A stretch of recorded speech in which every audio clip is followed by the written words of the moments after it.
Hey,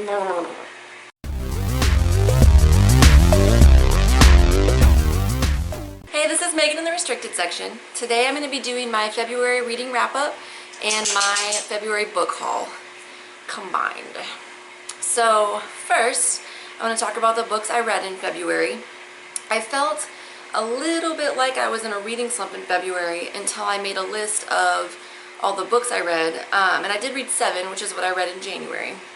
But I think I felt a little bit in a slump because 3 of those were YA books, so they didn't feel like quite as much. The first one that I want to talk about that I read is 1,000 Naked Strangers by Kevin Hazard. I'm not going to talk too much about that one because I talked about it in my 1,000 Naked Stiffs video, so if you are interested, please check it out. 1,000 Naked Strangers is about Kevin Hazard's experience as a paramedic in Atlanta, and I really enjoyed it. I gave it 4 out of 5 stars on Goodreads, and I recommended it to my dad, which I would not have done if it were not a good book. So, check it out. Second book I read in February was, I finished Stiff by Mary Roach. I had a really hard time getting through that book, so I started it in January, and I didn't finish it until sometime in February. I talked about that book in my 1,000 Naked Stiffs video as well, so I won't go into it too much. I did not enjoy that book. I gave it 2 out of 5 stars, and that's because I enjoyed the subject matter. I just really didn't like her writing. So if you're interested to hear more about either of those 2 books, I will link my 1,000 Naked Stiffs video below. Please check it out.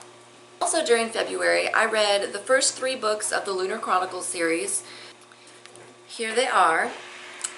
This is a super popular YA series, and I feel like I started reading them a little bit past the point where they were like all the rage. I think I'm a little behind, but this series is by Marissa Meyer, and it takes classic fairy tales and turns them into these really cool sci-fi stories.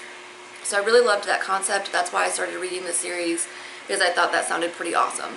So the first book in the series is called Cinder, and this is basically about a cyborg Cinderella.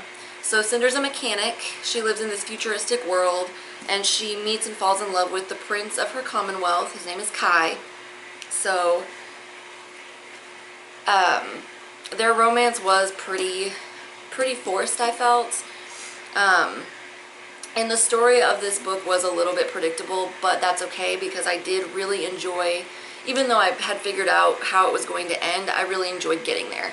It was an enjoyable read. I had fun reading it. It was a quick and easy read, and it was a page turner. I wanted to keep reading it, so I did like this book. I gave it 3 out of 5 stars on Goodreads, so not bad.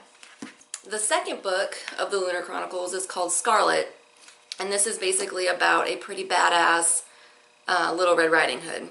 So Scarlet is the main character of this novel. Her grandmother is missing, so she is hell-bent to find her grandmother, and she encounters a street fighter named Wolf, and they end up kind of teaming up a little bit to look for her grandmother, and of course they have a romance. The romance in this one was even more forced, I felt, and it felt a little bit too Twilight-y for my liking. Now, I've never read Twilight, so maybe I'm talking out my ass, but it seemed a little bit like what I've heard about that. So who knows? Maybe I don't know what I'm talking about. But anyway, again, this was another fun read. And this one actually not only told the story of Scarlet, but it pulled in the characters from Cinder. And so it's kind of a continuation of their story, and it brings it in to the Scarlet story. So I give this one 3 out of 5 stars as well. The third book of the Lunar Chronicles is called Cress, and this is basically about a hacker Rapunzel. So instead of being locked in a tower, she is locked in a satellite, which is kind of cool. So this talks about her story, and again, it pulls in the characters from the previous books, and all of the characters end up together with Cress and to further the story. So again, 3 out of 5 stars. I liked it. It was a fun read. As with the others, it was a little predictable, but that's okay, because it was still fun to read regardless. Now, I did get a little bit sick of reading this series about halfway through Cress, And I think Sue tells me that you have to be careful about binge reading series, and so she kind of cautioned me about that. But my feelings are that a good series will lend itself to that, because usually if I'm reading a book, if I like it, I can't get enough of it and I want more. I got enough of those. I was full. I was full with those. So I enjoyed them, but when I was done reading Cress, I was very, very ready to come back to the world of adult fiction. So again, they were good books. They were fun, easy reads, pretty quick reads. And I mean, if you're into, you know, classic fairy tales or sci-fi or both, you should check them out. They're pretty cool.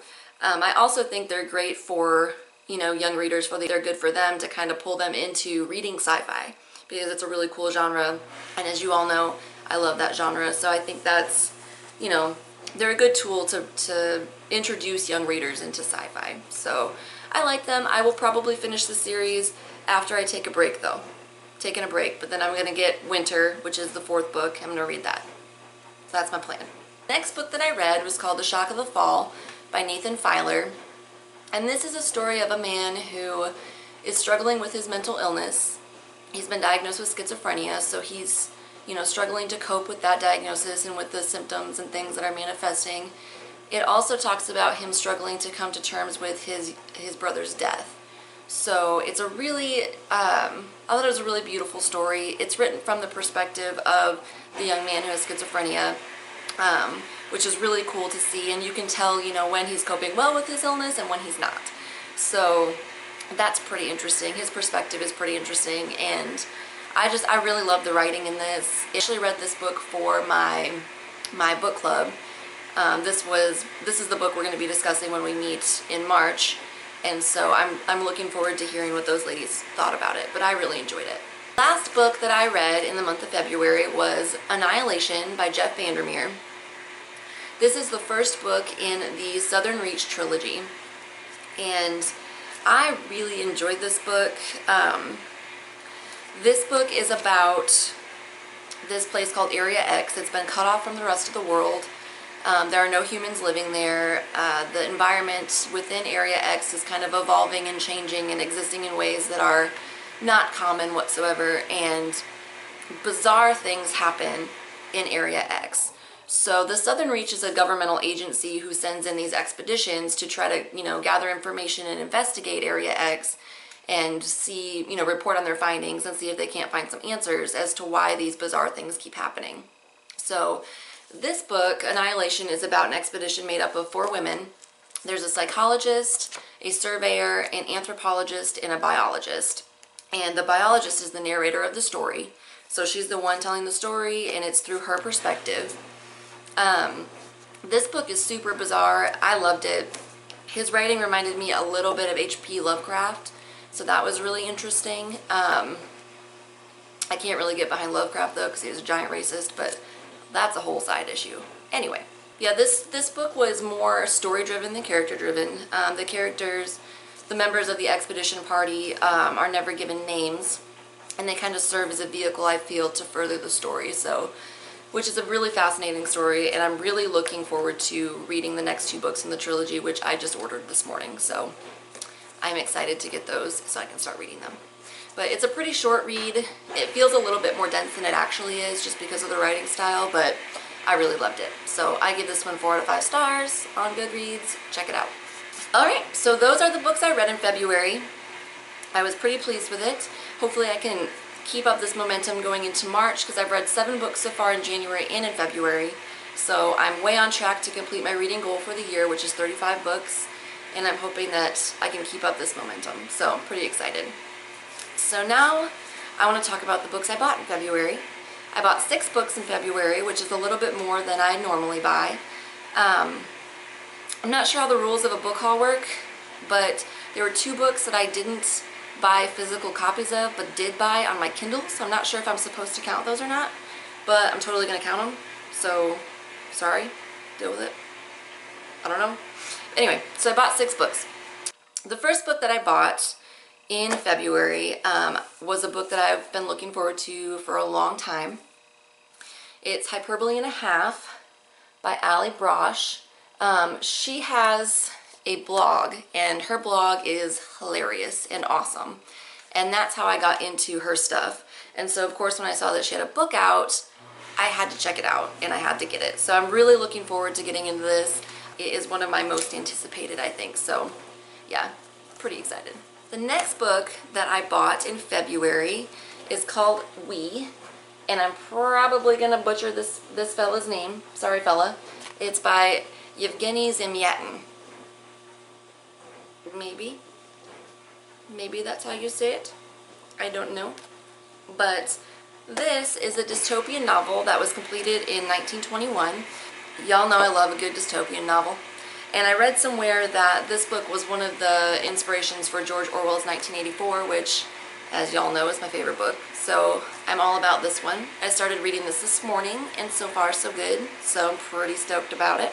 The next book that I bought in February was The Wanting Seed by Anthony Burgess. He wrote A Clockwork Orange. So this book is about an overpopulated world and what life is like in that world. So Sue was talking about this book a while ago and made me want to check it out. So I'm definitely going to read this. Looking forward to it. I also bought Annihilation in the month of February. So not only was it a book I read in February, it was a book I bought in February.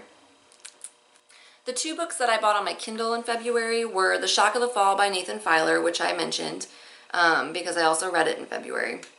I also bought Children of Time by Adrian Tchaikovsky. Maybe. I hope that's how you say it. Sorry, bro, if I said it wrong.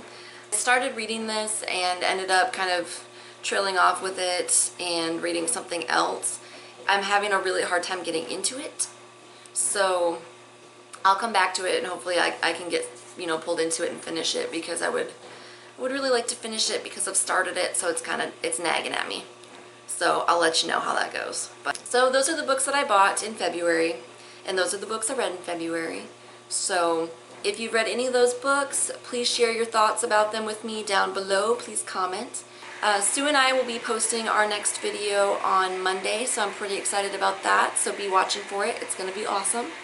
If you enjoy watching our videos, please like, share, and subscribe. Thanks. Bye.